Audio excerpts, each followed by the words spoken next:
சங்கீதம் 148.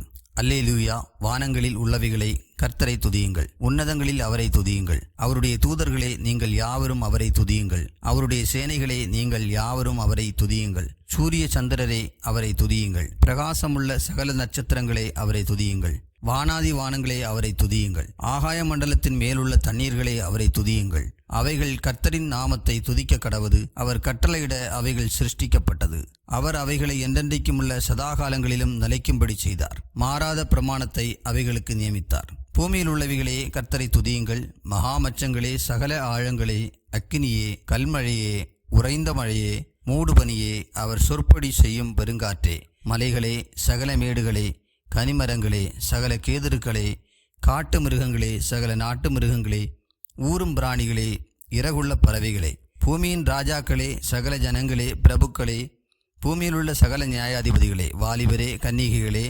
முதிர்வயதுள்ளவர்களே, பிள்ளைகளே, கர்த்தரை துதியுங்கள். அவர்கள் கர்த்தரின் நாமத்தை துதிக்க கடவர்கள். அவருடைய நாமம் மாத்திரம் உயர்ந்தது. அவருடைய மகிமை பூமிக்கும் வானத்திற்கும் மேலானது. அவர் தம்முடைய பரிசுத்தவான்கள் யாவருக்கும், தம்மை சேர்ந்த ஜனமாகிய இஸ்ரவேல் புத்திரருக்கும் கொண்டாட்டமாக தம்முடைய ஜனத்திற்கு ஒரு கொம்பை உயர்த்தினார். அல்லேலூயா.